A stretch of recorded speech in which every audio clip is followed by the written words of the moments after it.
Question. You then expect, I'm totally sorry, I know what to do. With India counting on global support for, in its struggle with China, its issues with China, how do you think you'll be trusted by others after that? Why do you think anyone will help Delhi after you didn't help others over Ukraine? Thank you. You know, it's an interesting question which you might, I mean, not you, meaning you personally, but people might want to ask themselves, because if I were to take Europe collectively, which has been singularly silent on many things which were happening, for example, in Asia, you could ask, why would anybody in Asia trust Europe on anything at all? So here's the take. I don't think, I mean, first of all, I think you're mischaracterizing our position, where they have, for example, when Bucha happened, we condemned Bucha, and we actually asked for an investigation into Bucha. In terms of what is happening with the Ukraine conflict, our position is very clearly that we favor an immediate cessation of hostilities. It's not that we've ignored it, unless you call phone calls to Putin and Zelensky as ignoring something. So first, I would urge you to get the factual position accurately. Secondly, in terms of the connection you are making, look, you know, we have a difficult relationship with China. We're perfectly capable of managing it. It's, if I get global understanding and support, obviously it is of help to me. But this idea that I do a transaction, that I come in one conflict because it will help me in conflict too, that's not how the world works. So a lot of our problems in China have nothing to do with Ukraine, have nothing to do with Russia. They predate it. And there are, I mean, if we are getting into who is silent on what issue at what point of time, I could point to a whole lot of issues on which, as I said, I mean, Europe has sort of held its peace. So, I mean, it's a great polemical point you made, so I take it in that spirit.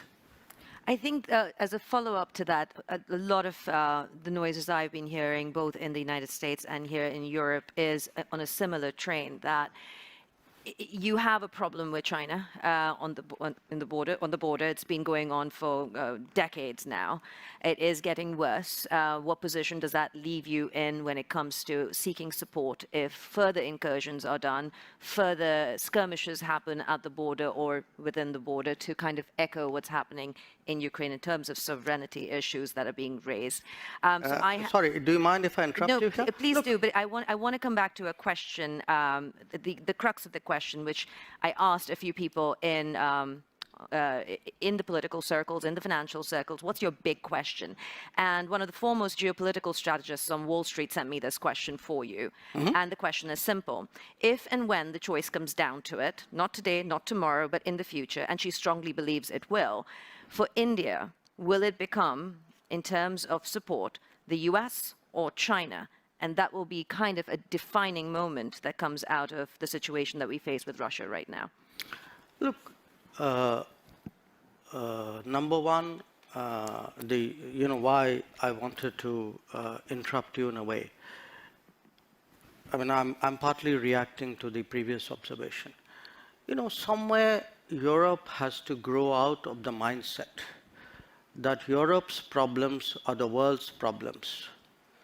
But the world's problems are not Europe's problems. That if it is you, it's yours. If it is me, it's ours.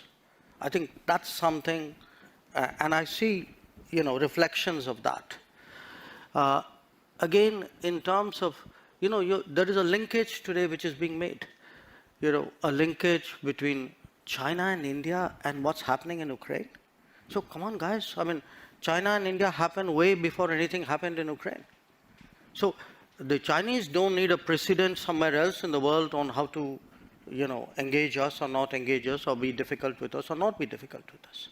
So as I said, I mean, I just see this as frankly a not very clever argument, a very self-serving one.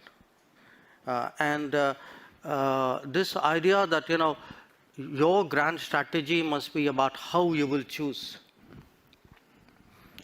I will do what, as all of us do.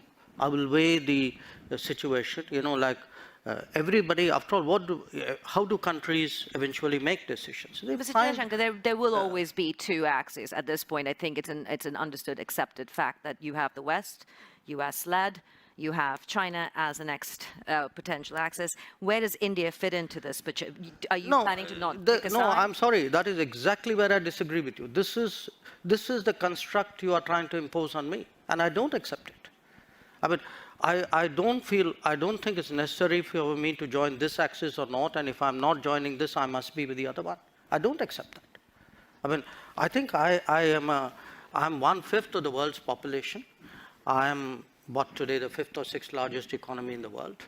I mean, forget the history, civilization bit, everybody knows that. But I think I'm entitled to have my own side. I'm entitled to weigh my own interests, make my own choices.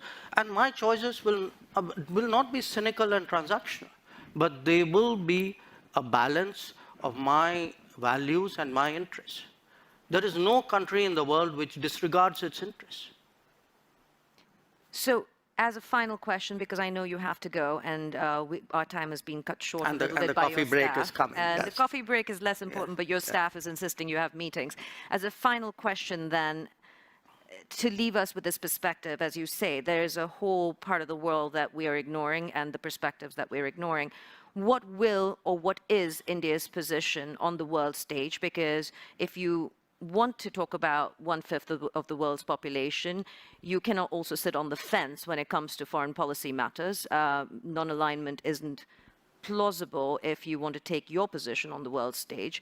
What does it look like with 3 years of your government left, approximately? And what does Of this term. Of 2 years, actually. Oh, 2 years. Yes. Thank you for the correction. Or even in the next decade or so. What is India's position? Sitting on the fence is not an option to be a world leader. Look, I don't think we're sitting on the fence. Just because I don't agree with you doesn't make me sitting on the fence. It means I'm sitting on my ground. And my ground is actually, what are the big challenges of the world? Okay? Big challenges of the world are climate change. I think I'm very critical to the solution. I can be an exemplar. I can be actually an arena for an enormous leapfrogging of green technologies. Look at terrorism. Look at the emergence of a world order. Look at security. Look at sustainable development goals. I mean, you take any and all of the big challenges of the world, some part of the answer either comes out of India, can be contributed to India. And again, I hate to say, it's a bit like a broken record, but look, a lot of things are happening outside Europe. We have, partly because of climate change, for a lot of humanitarian, natural disasters, humanitarian responses. In our part of the world today, a lot of people look to us to help out. The days when they expected Europe to come, which Europe did at the 2004 tsunami. The difference today is nobody's even thinking of that anymore. So the world is changing, new players are coming, new capabilities are coming, but a new agenda must come. The world cannot be that Eurocentric as it used to be in the past. And who will India play with? Will it be Europe and the US, or will it be China and Russia? Look, they're not exclusionary, but we are a democracy. We are a market economy. We are a pluralistic society. We have laws and contracts. We have positions on international law.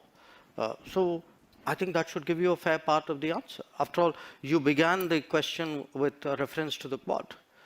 I mean, even though we didn't get much time to talk about it, but the fact that you have today a grouping like the Quad, we just had its summit in Tokyo, where very important decisions were made on connectivity, on telecommunications, on supply chains, on cyber security, on maritime domain awareness. It should tell you something which direction we're going.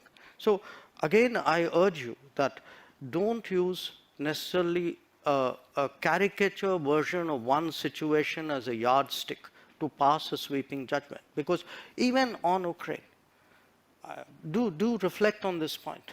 Somewhere at some point, surely the conflict has to end.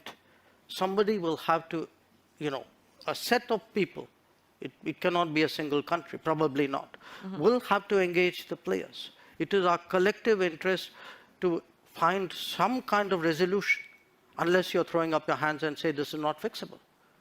So at that point, I think people will need us. Says a diplomat, a career diplomat turned politician, then diplomacy, and keep going with it. Thank you very much.